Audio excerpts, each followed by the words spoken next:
1 more minute for people to, yeah.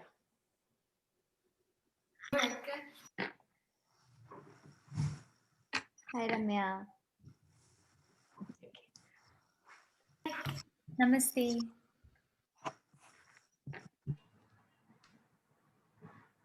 Namaste, Vaibhav.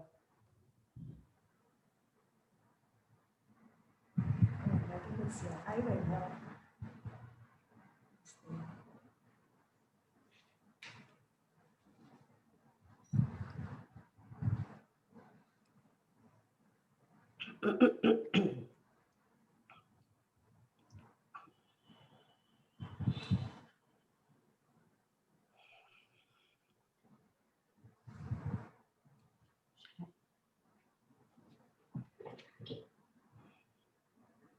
Good morning, everyone. I'm Asha Bala, Executive Director of Leela Foundation. I'm delighted that you can join us for the second program in the Legacy series.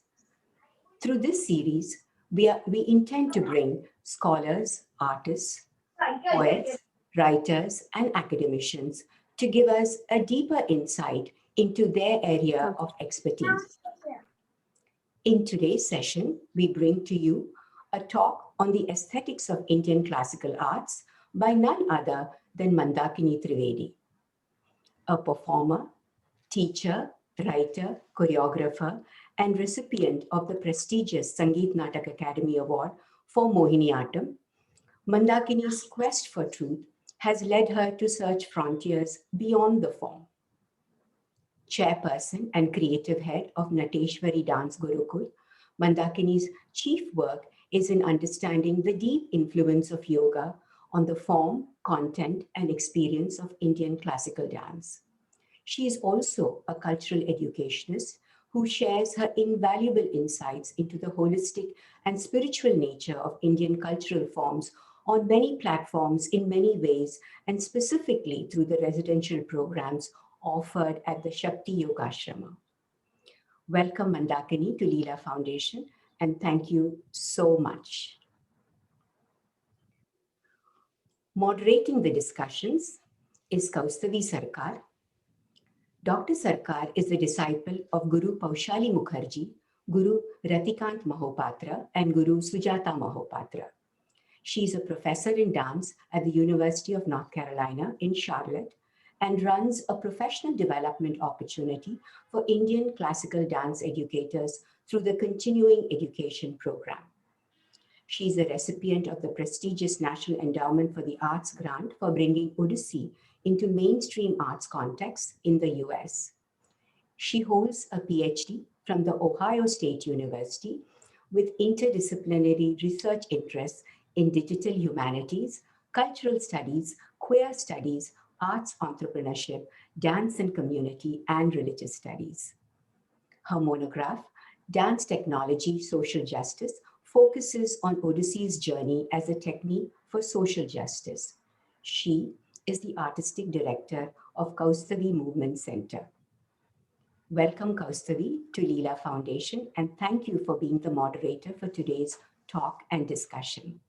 And thank you to all of you for joining from all across the world. With that, I will hand it over to Kaustavi. Thank you, Asha. Pranam Mandakini ji. Pranam to all senior artists and gurus. I'm so delighted to be part of this beautiful journey on my Saturday morning. I do want to share some house rules. I have also placed them in the chat. So please keep your microphones muted such that we don't distract our speaker, Trivedi ji.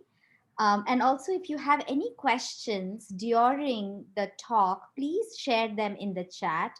But please know we will have a question answer session at the end, during which you will have the ability to unmute yourself and ask your question. So without further ado, I just want to give a brief positioning of my journey in South Asian aesthetics, especially in US academia. And coming from this idea of theoretical formulation, and cultural abstraction of South Asian or of South Asia in the US gives me a sort of kinesthetic discomfort. So I feel very empowered with Leela Foundation's initiative of, having the coin turned and having South Asianists speak for the art, for the worldview, instead of having been spoken for. So the worldview is just so significant, and I'm excited to see how, Mandakini ji, you are talking about the various ways the mind, body, spirit continuum, the absolute binary of sacred secular doesn't work in the beautiful artistry that we are embedded within. And people engage with it in so many different modalities: aesthetic, spiritual, ritualistic, religious, liberatory, social justice, and a contemporary aesthetic. But nevertheless, as you mentioned, Mandakini ji, in our previous chat, that the tradition is not violent. It gives you space and it gives you the patience. And finally, you did mention that performance have taken this lion's share, and how these conversations, this discursive moment of holding back and literally investigating the premise. So again, I will turn over the mic to you, Mandakini ji. Please start your journey. Thank you. Thank you, Leela Foundation. Thank you, Asha Bala, for organizing this talk to introduce the 6 sessions on the aesthetics of classical Indian art, especially classical Indian dance. Thank you, Kaustavi, for agreeing to be the moderator. I need someone to tell me to stop. So please do not hesitate if you have to barge in and stop the conversation.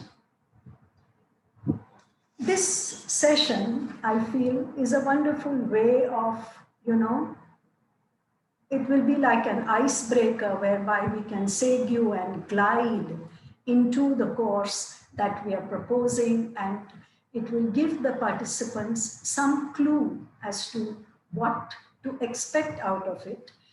And we are talking of 2 mighty traditions of Indian dance and Indian aesthetics, both of which are vast and many centuries old. And therefore, whatever you say is just a drop in that ocean. The idea behind this talk is that as the world becomes a global village, access will become easier and easier and easier, but contexts may be lost. And we need to understand that all artistic forms, ancient or modern, they operate in a cultural context. And unless we understand that context, unless we look at the art from that point of view, unless we step into the shoes of that culture, it is likely that we will just misunderstand these arts. And it is also important to realize that this cultural context that I'm talking of has another context, and that is the context of the worldview. What is the worldview of a culture that gave rise to these forms? Unless we understand them, again, we will not understand the meaning and purpose of these forms. We may enjoy them as exotic forms, as decorative forms, as even irrelevant forms, as museum pieces, but we will find it hard to understand what was the thinking of that people when they created these forms. So I think the first and most important, and I would also say most difficult thing, is to understand the worldview that gave rise to this culture. And that worldview can be described as the philosophy of life of that culture, can be described as the outlook of that culture, can be described as the point of view of that culture regarding life. Worldviews are about life, and they are to make sense of the world outside and inside you. How do you make sense of your experiences? So, briefly, what is a worldview? I feel a worldview posits questions and answers such as, who am I? Is there a higher power? Is there an absolute truth? Is there a relative truth? What is my relationship to these truths? What is permanent? What is impermanent? What is man's relationship to the cosmos, to nature, to people around him? A worldview answers these questions. A worldview also guides a people as to their attitude to certain happenings in life. For example, what should be, what is the right attitude to look at life, death, time? What should my attitude be to pleasure and pain? What should my attitude be to success and failure? What should my attitude be to responsibility, action, consequences of action? What should my attitude be to the roles and relationships that I engage with, whether in my personal life, whether with nature, whether with God? What should be my attitude to money, wealth, ostentatious? What should be my attitude to the community? Many such factors, a worldview gives pointers to a people. And finally, the worldview also says, so what is the meaning and purpose of life? In what perspective should you see all the things that you are doing and engaging with? Are they leading you to the purpose of life? So a worldview is a very vast canvas which talks of how to live. Everybody has a worldview. It is not just a prerogative of an ancient culture. Even children have a worldview. We all can have our personal worldviews, but the difficulty is that these keep on changing. Our personal worldviews keep on changing.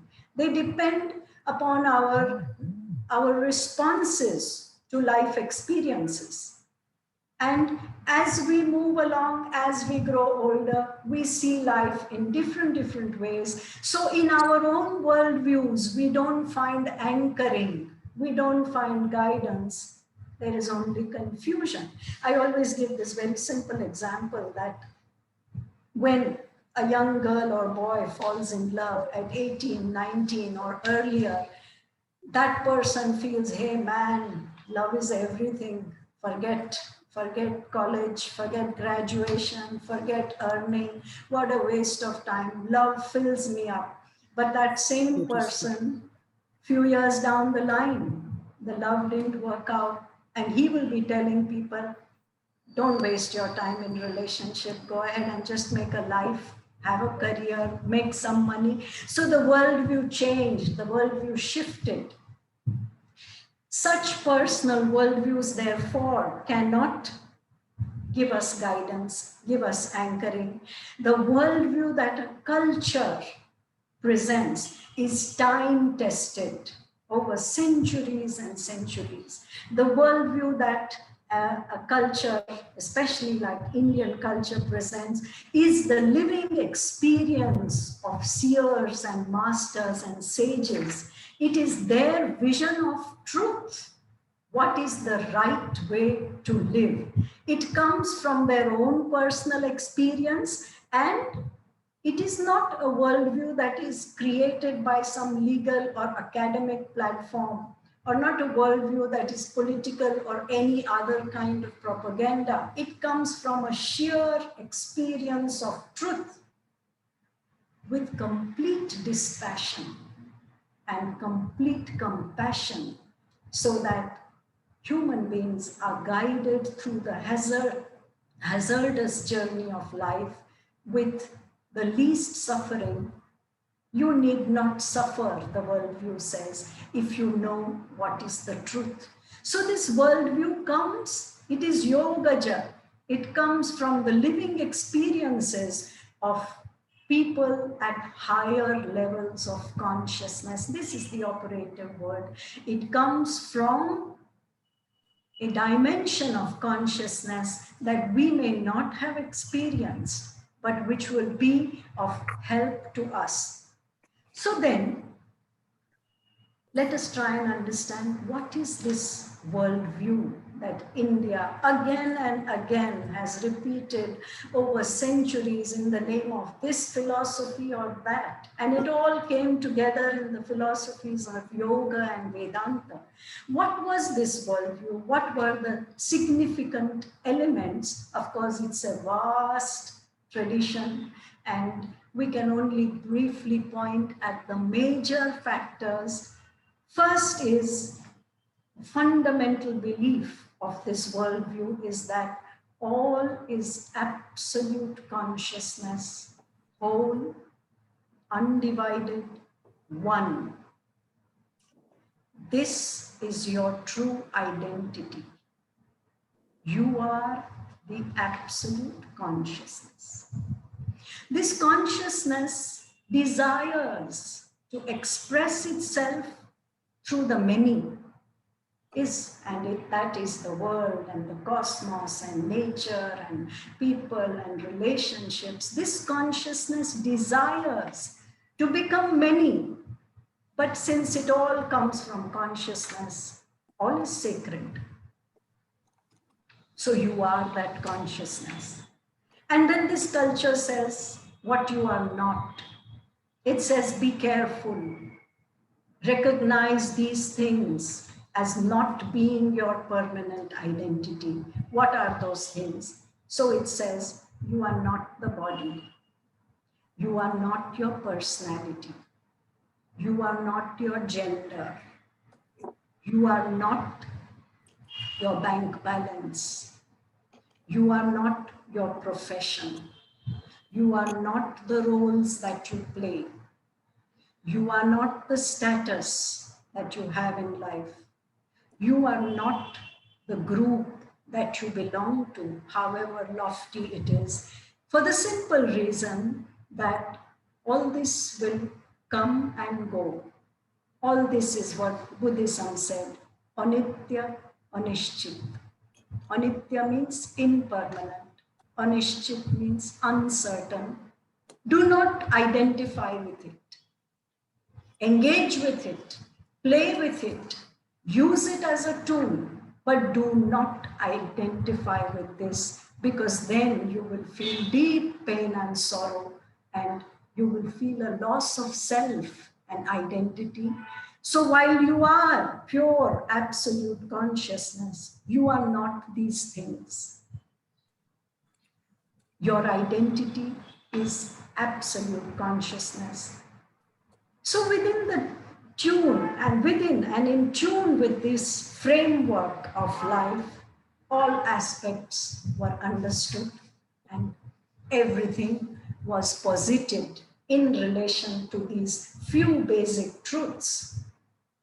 And the fundamental acceptance that the purpose of your life is to find that true identity. And everything can help you in that, but nothing is that. When this worldview, when this basic worldview, which says that you are one, you are also many, but you are not this limited person.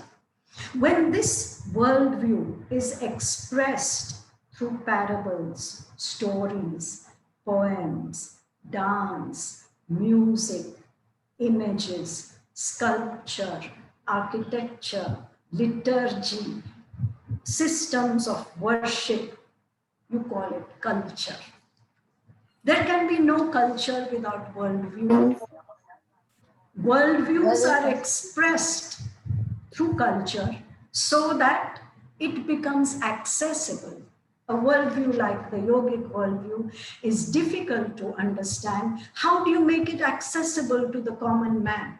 So I say that here were the rishis there on top. They had a bird's eye view of what is truth. They saw the suffering humanity and they sent down ropes and ladders saying, here, you can come up, just hold on to this. And these raiments of culture, what we call our dance, our music, and everything else, worship and prayer, is through which it came to the common man. This culture included ethics, it included a code of conduct, it included boundaries of right and wrong, high and low, right down to lifestyles, what you should eat and when you should eat and how you should sleep and how much you should sleep, etc., etc., etc. Only with deep compassion to hold the hand of mankind through hazardous situations that may occur in life.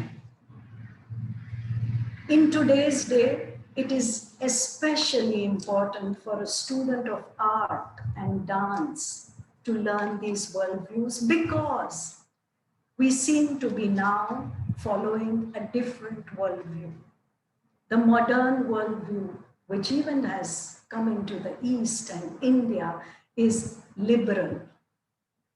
The liberal worldview says man is free. Purpose of life is personal happiness. I do what I want, none of your business. I am what I am.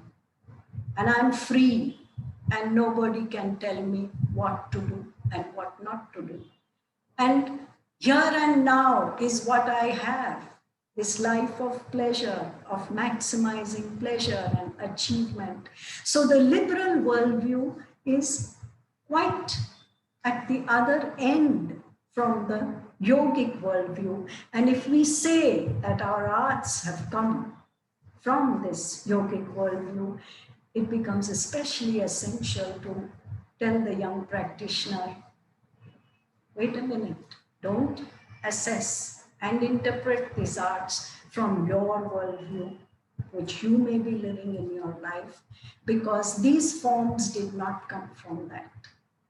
Get into the shoes of that culture, of that worldview, then learn that form and then practice it accordingly.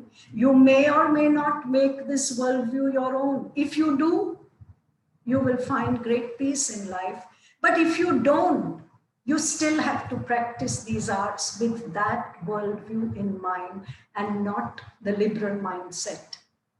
So since we all live a life that ascribes to different ideas, goals, a different worldview, it is even more imperative that a student understands this worldview. And I would say that again and again, whether the dance teacher, the guru, may use the word worldview or not, he is actually only trying to express that to you. And so any course on Indian dance, any talk about Indian art will ultimately, eventually, and finally land up in what is this vision of life that this culture had, which created these cultural forms. I think before we proceed further, let's just take a look at a small piece of Indian dance to understand how did this culture express the worldview, the context. Shall we see the piece, please, Kaustavi? Absolutely.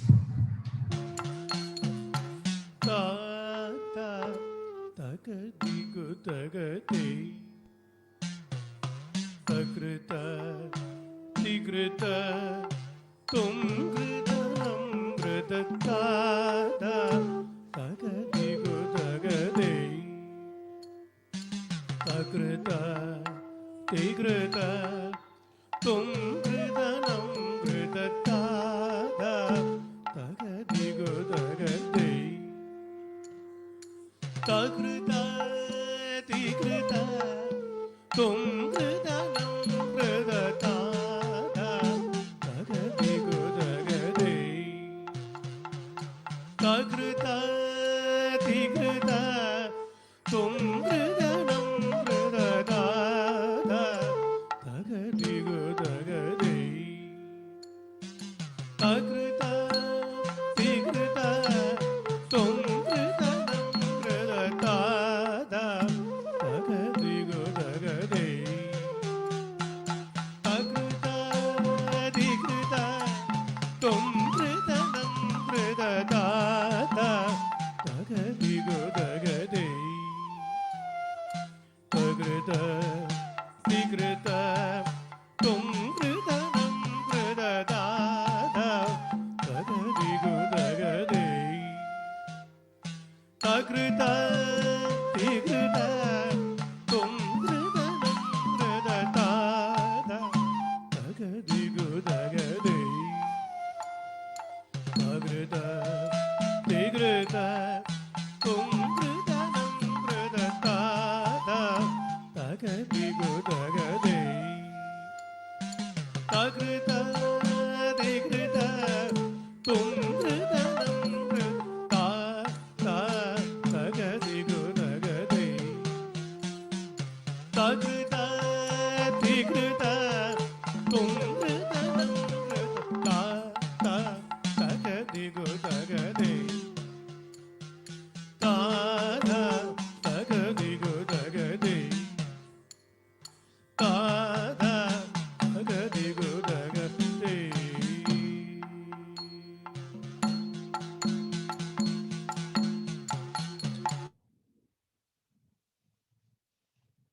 What you just saw is a piece of Indian culture with all its ethnic, cultural, philosophical context.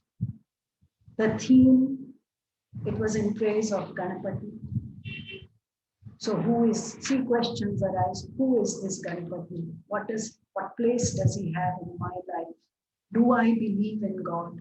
All these questions, the worldview answers. And these are things that the course would get into, Then why are you dancing?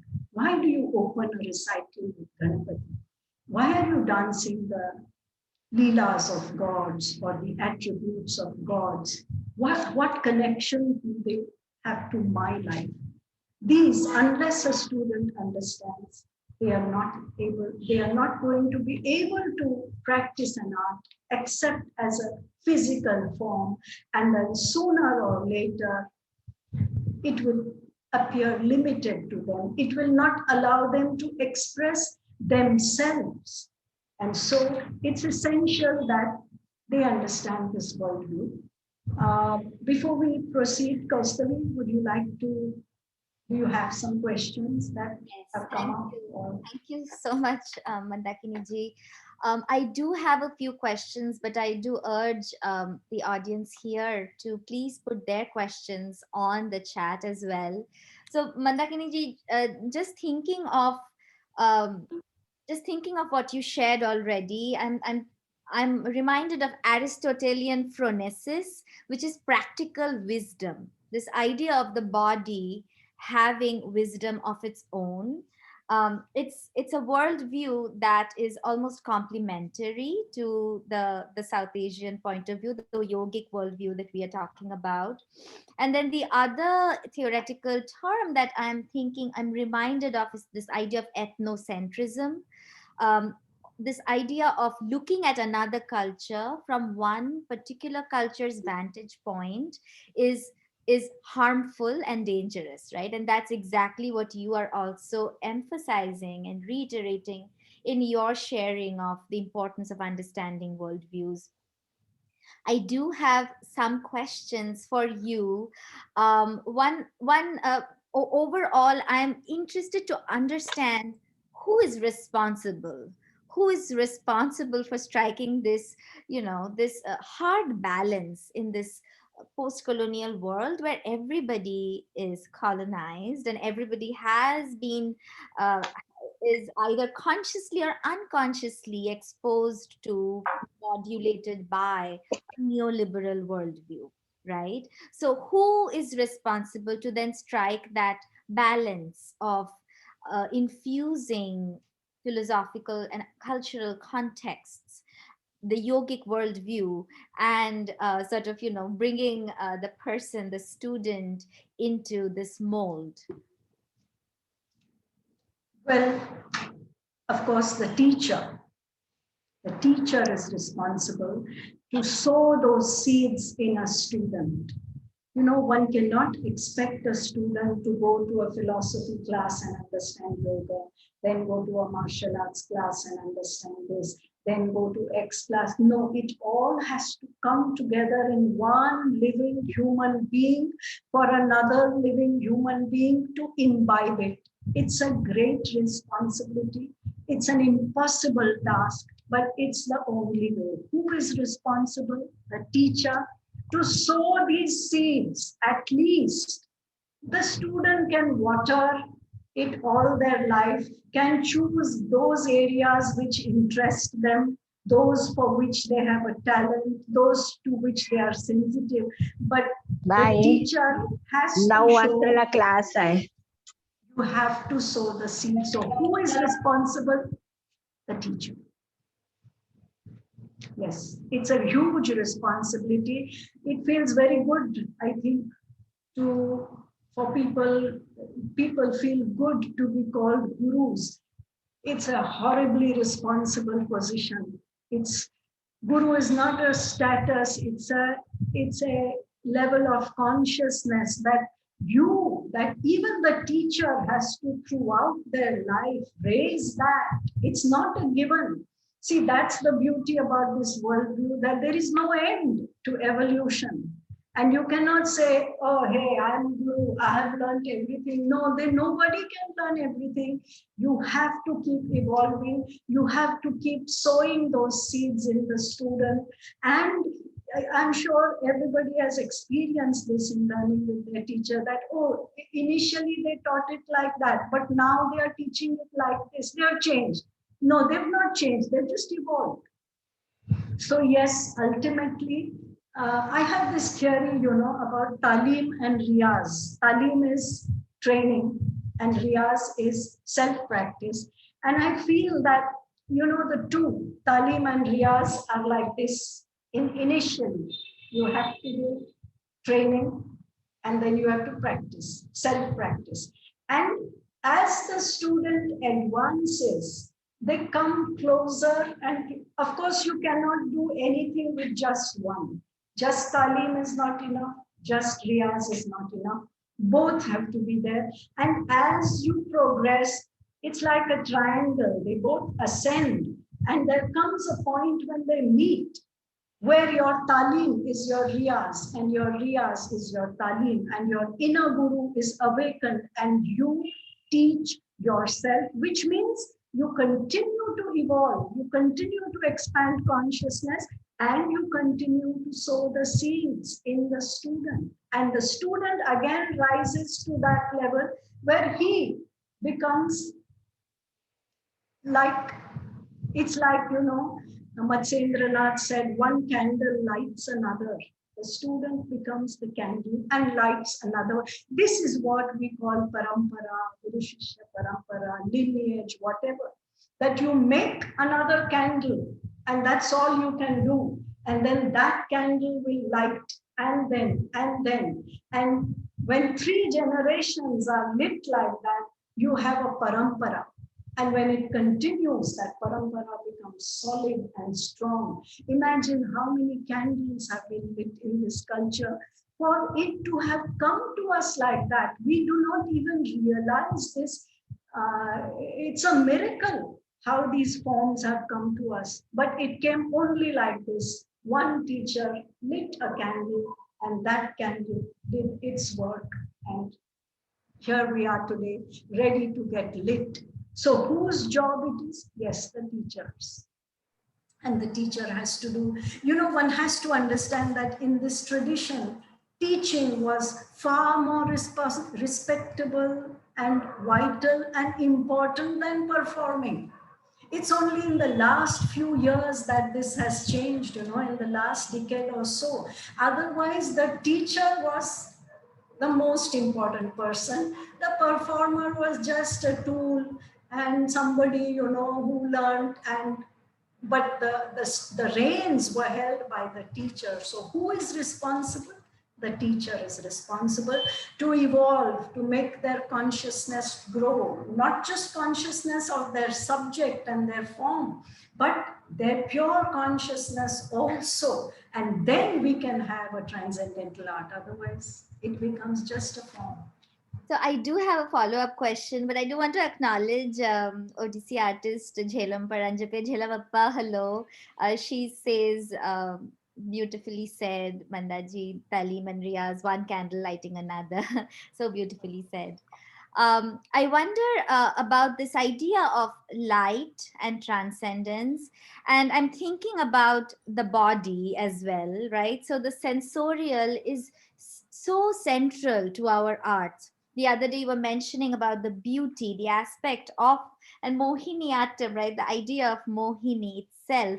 So my next question is this, this really grappling with this transcendental notion, transcending the material body. So, how does the sensorial, the sensual body with its ornamentation feature in the yogic worldview?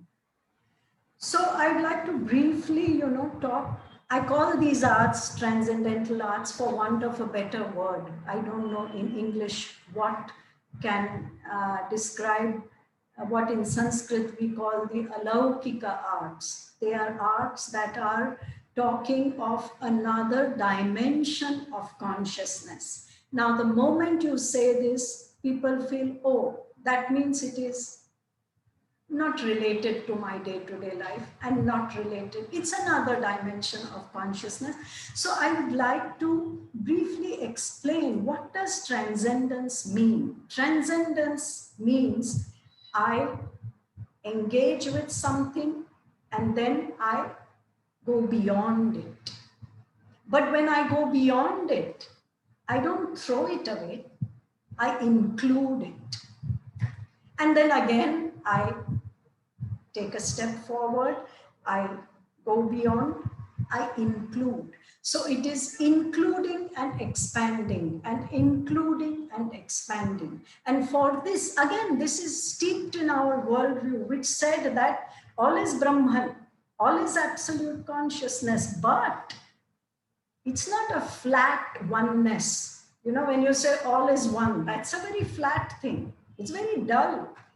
Nature is not like that. If you look around you, your life is not like that. So this transcendence means that nature, manifestation, the cosmos is made up of complex, rich hierarchies, it's textured, and everything is true, and everything is sacred, and everything is divine. There is no division. It's just that they are at relative levels. There is relative truth, relative beauty. Everything is relative, but nothing is false. Nothing is not existing. So when you talk of transcendence, and when I say transcendental art, it is this complex texture that you see in nature, where it's correlated, interdependent, and yet under one umbrella. And this is what we see in our arts also. No? They are all same, but they are not same. See how it has expressed this truth of the worldview, that everything is included, but some things are at the top and some things are not so important. Everything is one, but everything is also different, So it's a very complex thing, but this kind of understanding is that to transcend, you have to go beyond, but going beyond, you don't leave behind. You carry it along with you and you move ahead. And in the process, what you really need to transcend is the personal. What you really need to transcend is the limited. You cease to be limited. You cease to be personal. It doesn't mean that there is no personal expression. But now it's a part of the universal. Because the transcendental arts are inclusive, the universal also becomes personal. When I express Radha and Krishna, of course I am showing devotee and God, Purusha and Prakriti, Bimba, Pratibimba, but I'm also showing myself. It's not that my experience of love has nothing to do with this experience, because I told you the transcendental arts are very compassionate. They include, but they do not stop.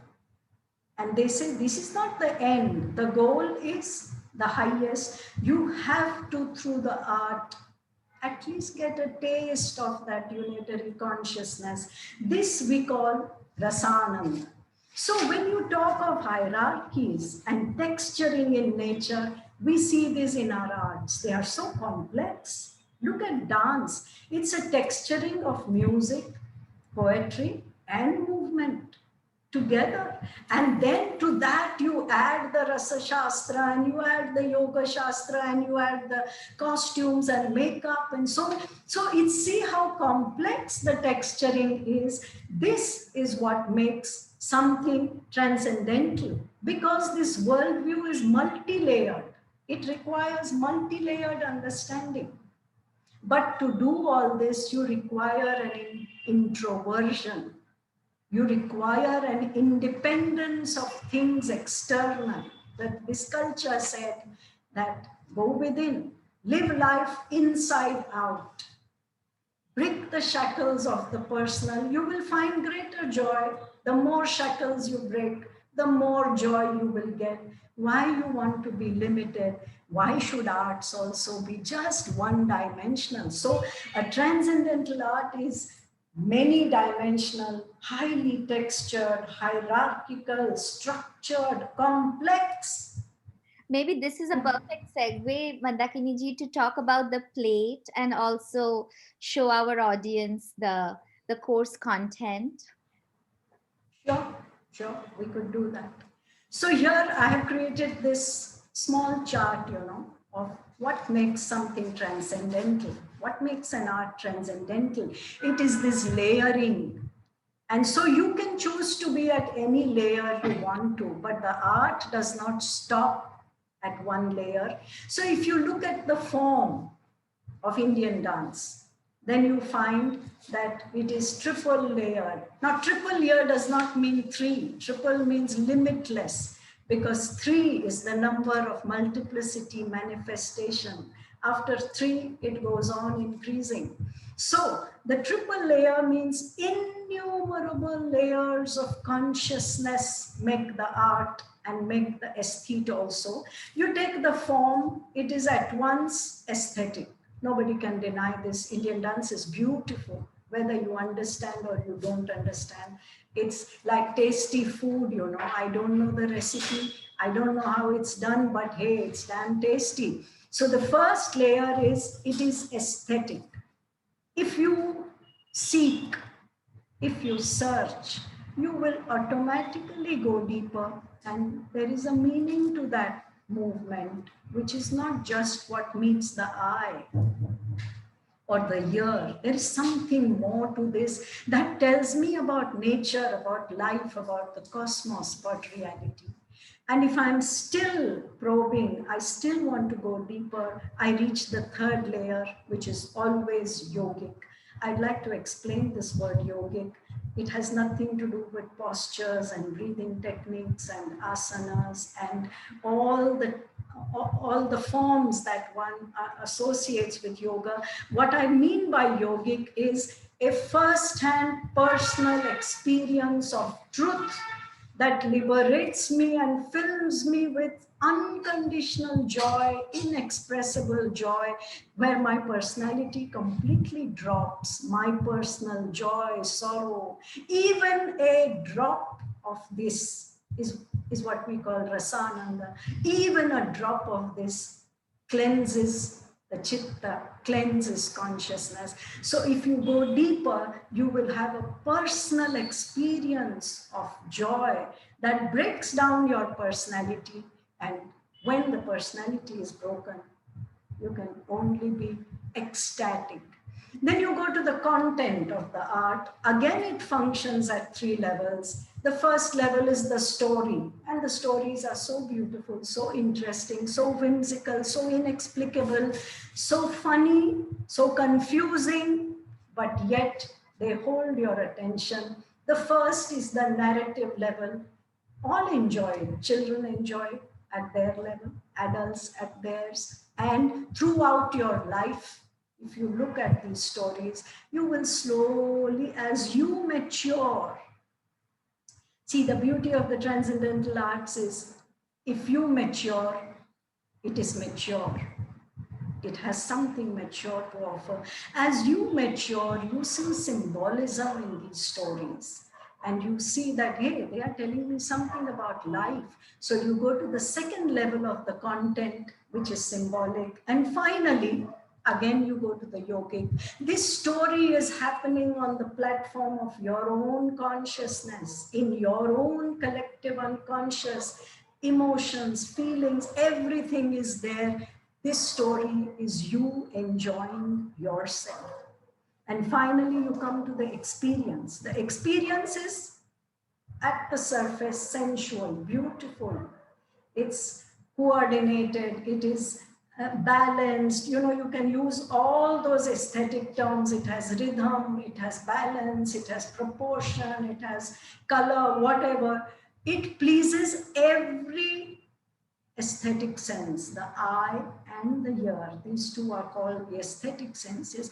Oh, it fills it with a rich experience, not just a lukewarm, trickling experience. It's like a bombarding the senses. If you look at an Indian dance or Indian music performance, oh, the senses don't know what to take in and what to leave out. It's rich, but you go a little deeper.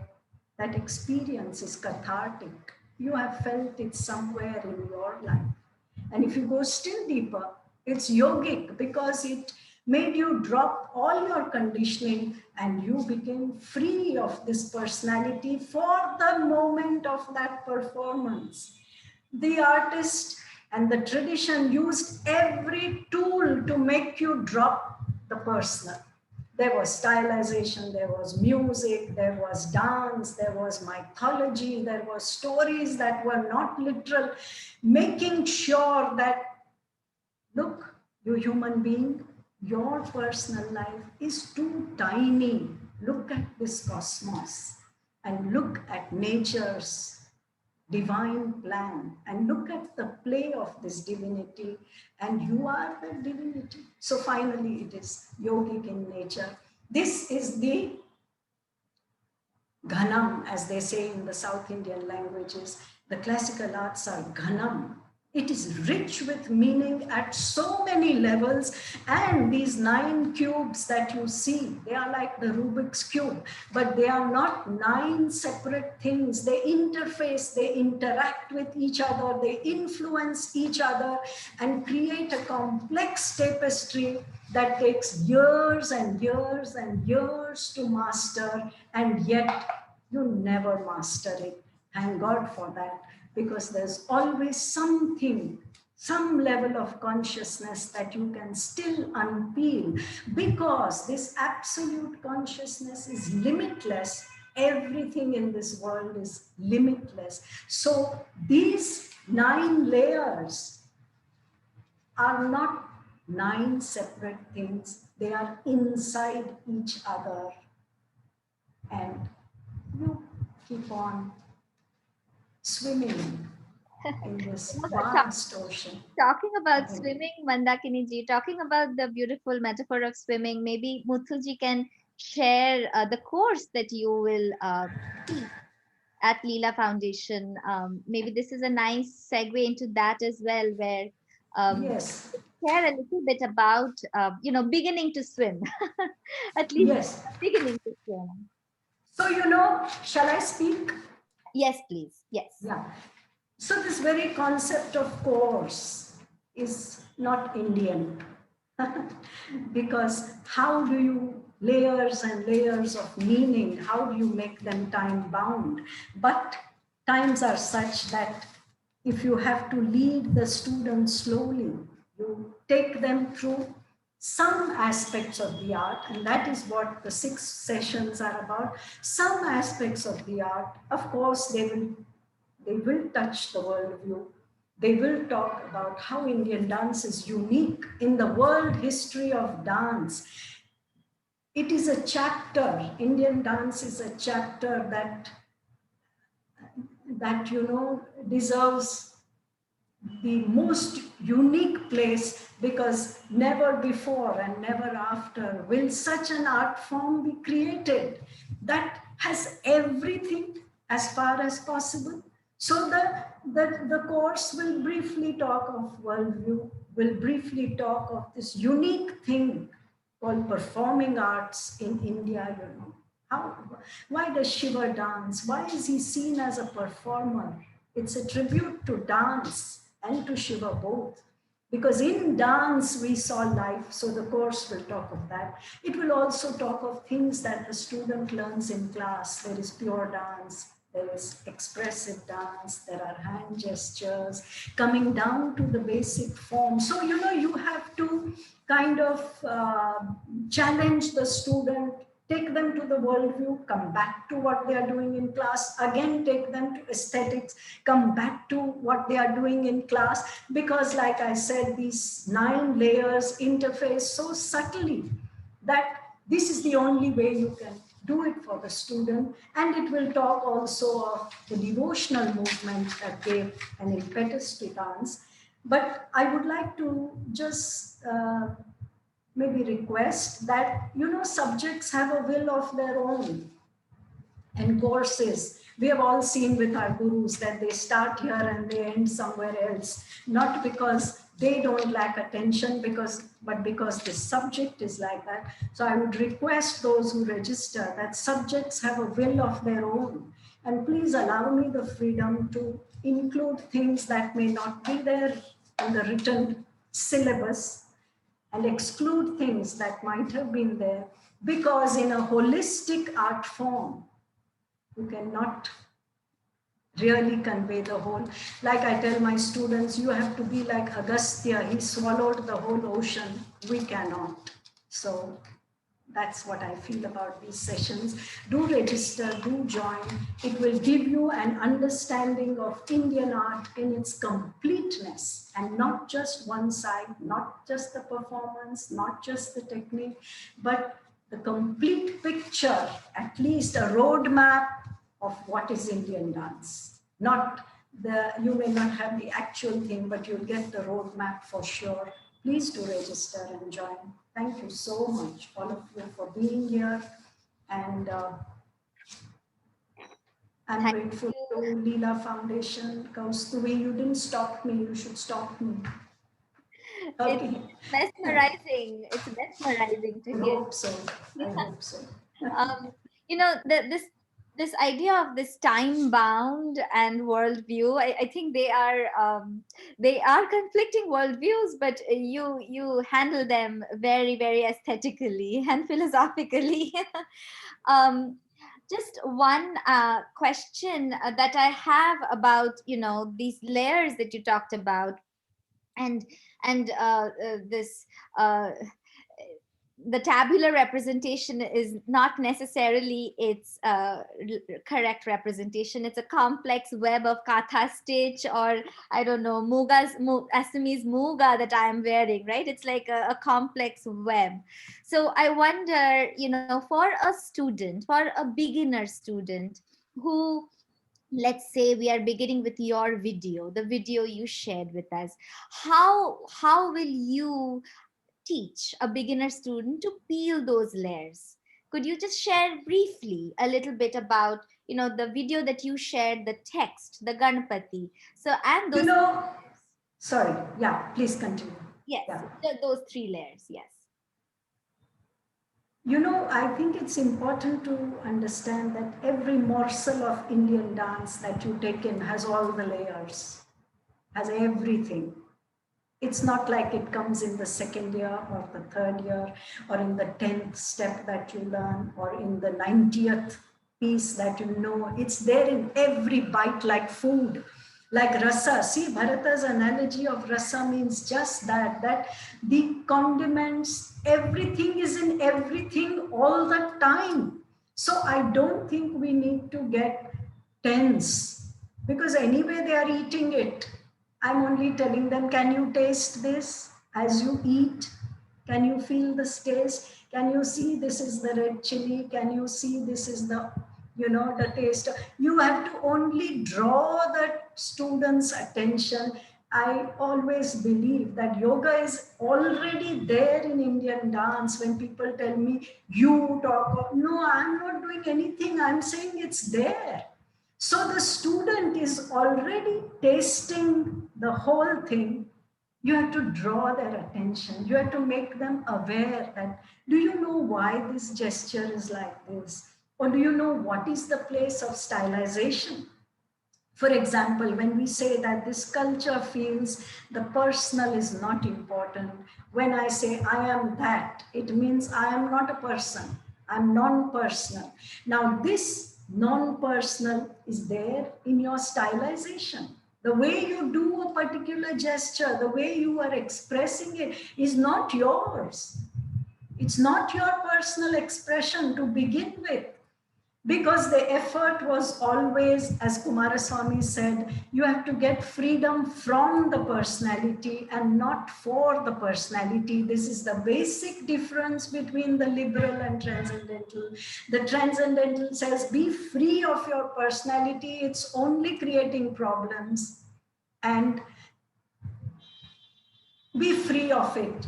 Give away personal freedom very happily. We call it surrender also. When I am not a person, oh, what bliss, like a child, I have to just surrender. So this worldview and this layering is in every bite of Indian dance that the student is practicing, every bit of it.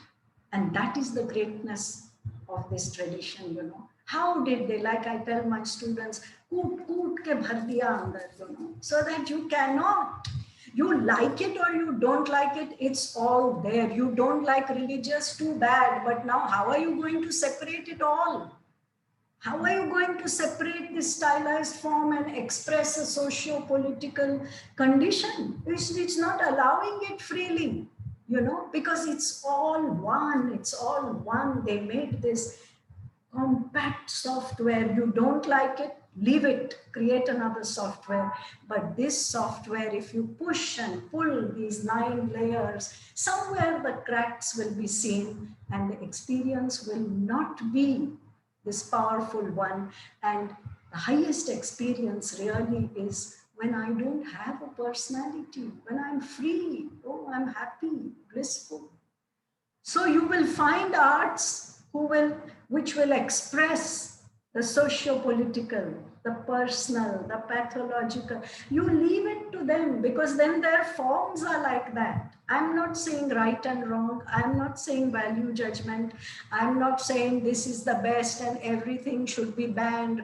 No. What is your purpose? Accordingly, your form will be. My purpose was this. My form is like that. Leave it. Go make your own form and create and express whatever you want. Everything is valid. Everything is valid, but the arts are intelligent languages. And you cannot say, I will take this much because I am trained, I spent 20 years, now I know this, now I like it, Hasta is so beautiful, Tribhangi is so beautiful. No, it doesn't work like that. It doesn't. You may put cheese in your sambar, you may love it, but it cannot become a recipe that you can pass on to your children. It's not the truth. It doesn't hold together. Personal arts that are personal can do anything where there is an express, but this is non-personal. This culture felt the person should be kept under check. but it will flower. The person should flower. See, people have understood it wrongly. Oh, it is repressing the person. No, it is guiding the person. Why don't you go towards and see how you will be enriched and expand and see the vistas and dimensions of the divine that you will see. You will look back and say, oh, good, I left behind that personality. It was too limited. It is about going from the limited to the unlimited. Now, if you feel, no, I limited, then that's sentiment. This art is not sentimental. Anyway, I told you I So can go on. beautiful, Please so stop me. beautiful. I mean, ode to the limitless. And I will thank all the audience members. Dr. Rohini Dandavate, she thanks you. Thank you. And Asha, maybe please come back and take it over now. Thank you. Thank you, Kausavi. And before we wrap up this wonderful session, before I give my heartfelt thanks to Mandakini, I would like to take a brief moment to inform our viewers that the Legacy series will return for its third session in May of this year, when we will introduce you to the exciting world of haiku poetry by poet, editor, and anthologist Kala Ramesh, who happens to be with us here today.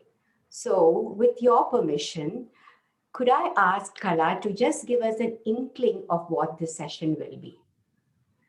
So, Kala. And, thank you so much, Asha. It's a privilege and an honor to be showcased, or rather to be able to talk at the Legacy series. Thank you so much. I just want to thank Mandakini for this scintillating talk. I loved, and I could get into the flesh of what you were saying, because I think ultimately arts all rub into each other. I can be teaching you an art form from Japan, but that doesn't mean that we think any different from what a dancer feels, or a musician feels, for that matter, or an Indian feels, for that matter, or an American, or a Japanese. I think somewhere there is a oneness of thought, and that when we touch, we say, yes, we've got it. So I'm going to be very brief. I'll be talking about haiku and how this magic of a poem in just 7 words lives for 400 years, or even lives for 2 months in your mind. And you say, wow, what is this? The most condensed form of poetry in the world. And it holds so much of rasa, so much of aesthetic.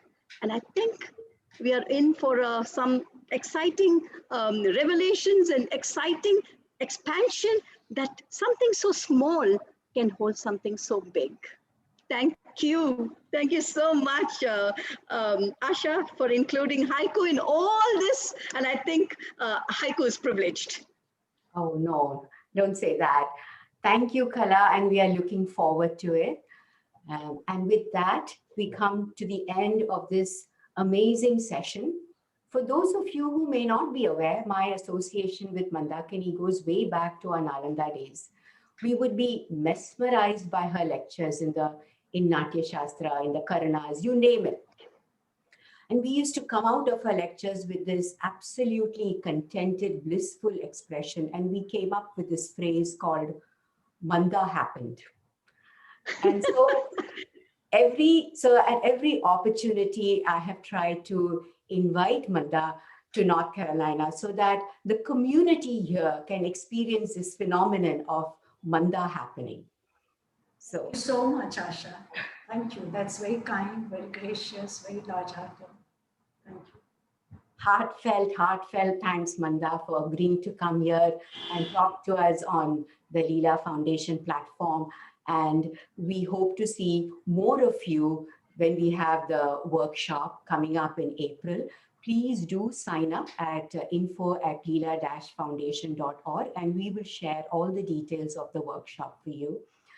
And my deep, deep gratitude to Kaustavi for moderating this session so beautifully. As they say, a talk is only as good as the moderator. So thank you for accepting my request. Thank you to our in-house tech support team, Muthu and Nikita Parmar. And I also want to include one of our board members, Alan Buck, for cleaning up the video and giving it to us like today. So thank you to him, to our marketing person, Andy Freeman, for creating the artwork, for the social media posts and the emails. And finally, thank you to all our viewers for your interest and support of what we do at Leela Foundation. We hope to see you soon. Have a wonderful weekend. Thank you and namaste.